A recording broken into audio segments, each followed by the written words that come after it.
folks. I now want to bring in Brad Blakeman if we can. Brad, Joe Biden there saying he's not concerned about another major COVID outbreak, but again, encouraging people to get vaccinated. Well, look, it's important for every American to get vaccinated. It's a precaution that is necessary not only to help themselves, but to help their families. So I applaud the president's effort to continue the vaccination program and making it available to every American. That's important. But we got to get America back to work. And there are still pockets in this country, mainly run by Democrats in cities, that are preventing Americans from doing just that, getting back to work and being able to provide for their families, free from government assistance or dependence. We are indeed. I'm going to switch gears a little bit now. I want you to take a look at this new leaked photos showing President Biden having dinner with his son Hunter and his business partners way back in 2015. Brad, President Biden swore that he had no knowledge of Hunter's business dealings at all, but this picture seems to tell a different story. Your reaction? Well, you know, the truth always comes out in dribs and drabs, unfortunately, and the press heretofore has not been interested in getting to the bottom of this story. But we know from Hunter Biden himself, you know, he used code words like the big guy. That was his father. Money certainly, it appears and alleged to be passed to his dad when he was out of office for deals that Hunter Biden said he wasn't even qualified to consult on. He made millions of dollars off his dad. By his own admission, he would have never gotten these contracts without his father being the vice president.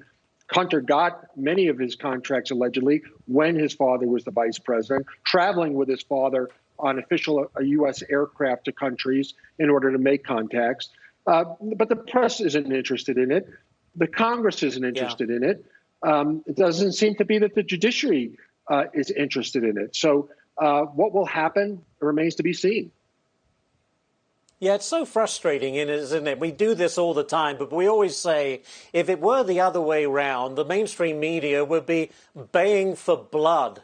If it was a member of the Trump family doing this. But it's so galling that because it's on the other foot, we're hearing nothing about it. Right. But look, we're smarter than the press believe we are. You can fool some of the people some of the time, but not enough of the people this time. It's pretty clear where there's smoke, there's fire. And Hunter's admissions are damning against his father. Yeah, it's pretty hard to believe anything, frankly, that comes out of Hunter Biden's mouth. But we will leave it right there.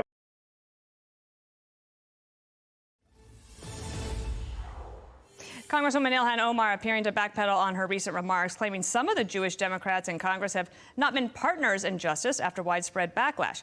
On Wednesday, she tweeted this: "Most of my colleagues across Congress may not be refugees themselves, but fleeing war and persecution only to find a refuge in the United States of America is the Jewish American experience. This binds us.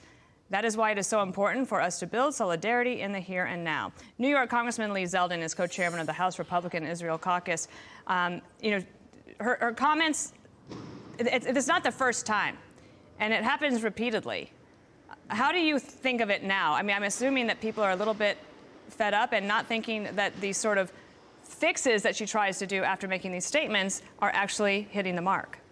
Yeah, we all know it's going to happen again. There was the history of statements before Ilhan Omar came to the House, and then all of the statements since related to anti-Israel, but also anti-Semitic hate. Before she came in, was talking about how Israel's hypnotized the world. She has said since coming to the House that if you support Israel, it's because you've been paid off by Jews. I'm paraphrasing how she worded it. She says it's all about the Benjamins. Those are her words. Then there are the non-anti-Semitic, anti-Israel hate statements that have also raised concern because she's a member of the House Foreign Affairs Committee. She has blamed U.S. foreign policy for the al-Shabaab attack in Kenya, blaming U.S. foreign policy for the suffering of the Venezuelan people instead of blaming Maduro. She once requested leniency for ISIS fighters, and she says on 9/11 some people did something. So that's also a concern. She was asked a question this week, point blank: do you understand why you have colleagues, including Jewish members of the House, who are upset by the statements that you have made specifically citing that Israel's hypnotized the world and that it's all about the Benjamins. And then she went on the attack against those members.